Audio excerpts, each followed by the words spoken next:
All right, welcome back. Today we're going to be discussing and talking about mirroring. This is kind of like a one of those things that go overlooked when dealing with narcissists, but it's nonetheless an effective strategy that many of them use. So we're going to get more into what is it? What is narcissistic mirroring, right? And this psychological thing is where one person imitates or reflects the behaviors, emotions, and attitudes of another person in the relationship, you know, to basically establish connectiveness, closeness. But mirroring is really used by narcissists as a tactic designed to establish trust, right? And it creates a false sense of intimacy and control over the other person, right? How do narcissists mirror people? Well, it's used to initiate a false deep connection. And narcissists often mirror their target's values, like your interests, your emotions, to make you feel understood and validated. It makes you feel like the things that you like doing is actually, something that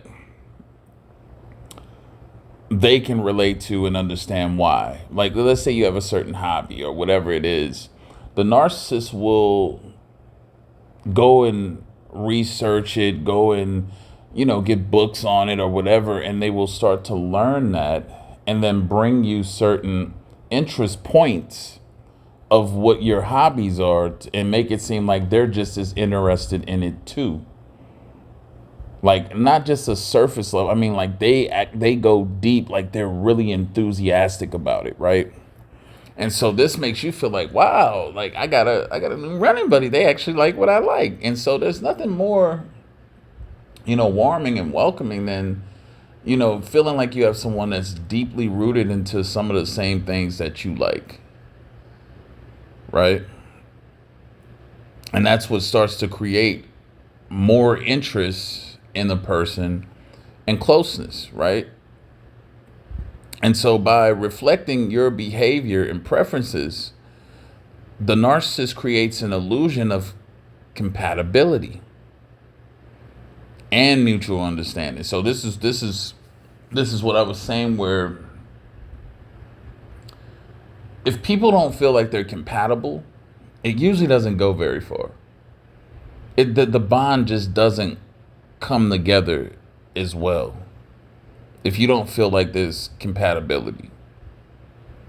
And this is why strategically they start to adapt your mannerisms, your speech patterns, your opinions on things. And this is all during the early stages, all during the early parts of dealing with them. And then after that, and once the narcissist gains your trust and you really start to like them, where you start developing feelings, the mirroring stops. If you notice, if you go back and think, at a certain point, all the stuff that you was into and that you liked, all of a sudden they didn't like it anymore, or they didn't want to have anything to do with it anymore, because they were faking. They were faking. That's what mirroring is. And this abrupt shift often leaves you confused and questioning the authenticity of the earlier connection, right? Because that can come in the form of like love bombing too, right? People will mistake mirroring for love bombing, but it was charming, and it created a false connection that made you feel as though you could possibly be in love with that person, right? Because now they're suddenly just dismissing all of your needs. They don't even want to participate in any of your hobbies or anything like that. And now they may abruptly even say they just flat out don't like it, right? And this is where they begin to weaponize your vulnerabilities.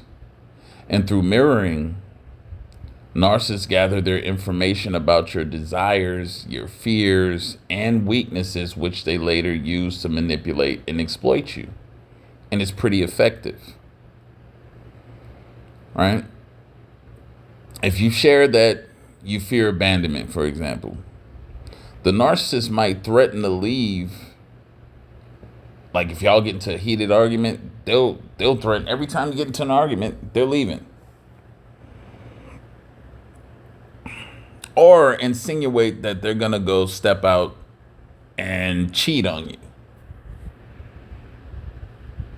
If they know that this is one of the things that you've encountered before that absolutely rocked your world.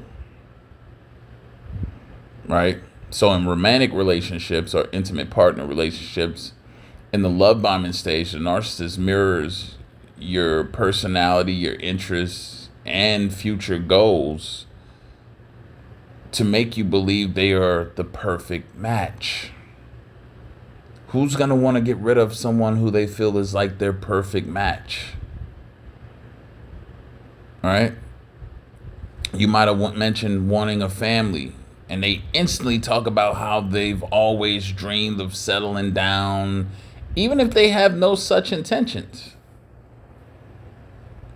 It's to make the choice more easier for them, because you'll feel like, well, they're already right where I'm trying to be. So it feels like the path of least resistance to go along with the narcissist if they're mirroring you. In friendships, a narcissist may be initially like mirroring your hobbies and having the same sense of humor that you have. And that's so that they can become indispensable in your social circle, so that they're harder to get rid of, so that they're the ones that you're coming to confide in, right? You might go to the gym all the time. Now, all of a sudden, they want to go work out with you, and they're working out with you and everything. They want to create an alignment with your lifestyle that creates a certain companionship complex in your mind. In the workplace, a narcissist coworker may mirror your professional approach or ideas, to gain your trust, and then later claim all of your accomplishments. They might mimic your collaborative style during a project, but later they're going to undermine your contributions in front of management. This goes on all the time. So ask yourself, what do you do if you find yourself being mirrored by a narcissist? One, you got to recognize the signs. If the connection feels too perfect too quickly, something is wrong. If someone is genuinely being themselves and they have their own set of likes and dislikes and whatnot, no one just, boom, all of a sudden just takes to everything that you like and they're all in. Right? Or you find their interests or their values seem to shift to match yours all of a sudden. They value the same thing you value, exactly the same way. That's not normal. Another one that slips by people is the over agreeableness. This is one that people have to fight, because it's so easy to want to bring in people who confirm your own biases, who are going to agree with more of the things that you already take a stand on, right? This is an easy way to get into people. They're not going to challenge anything from you. They're going to agree. They're going to agree to beyond to no end with you. They're going to see it exactly the way you see it. They're going to feel the same way you feel about it. A lot of you, you're guilty of it. This is how they got in. Because you want to be, especially if you're the type that wants to be right, or you want to have your way more, you're perfect for a narcissist using the agreeable method. Or if you don't like to be wrong, the narcissist is the perfect yes man or yes woman. And they will get in with that method. Another thing, you have to be able to observe consistency over time. The true nature of a person is going to be consistent over time. It's not going to be constantly shifting and changing. Look for patterns in their behavior. Are they genuinely invested, or do they lose interest once you no longer serve their need? Right? Pay attention to discrepancies between what they say and what they do. That's always going to be altering with a narcissist. That's how they can't get away, because they'll say one thing but do another.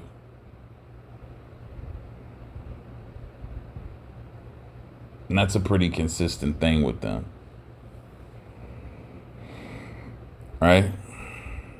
Disengage if necessary. If the mirroring is part of a broader pattern of manipulation or abuse, you're going to have to consider distancing yourself from the narcissist. It's just going to have to happen. Right?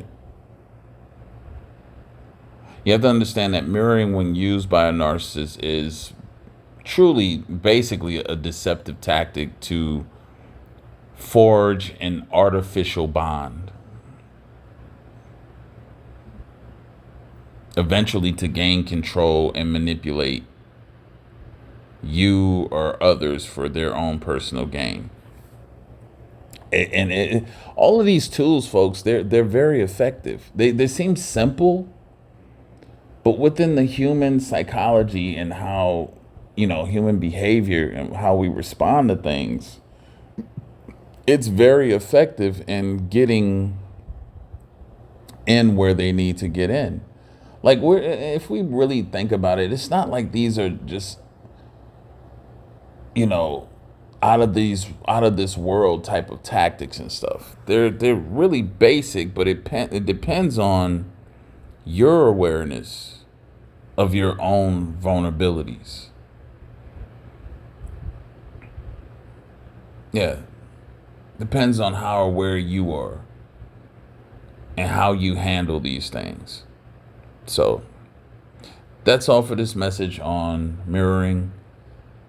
Make sure to like, share, subscribe if you gained anything from it.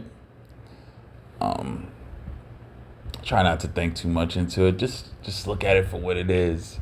A lot of times your gut feeling is right. You know what I mean? Your gut feeling is right, but you allow sensations, right? You allow your emotions to sometimes run too far ahead of your logic. You have to learn how to balance your logic and your emotions and keep them even keel with each other.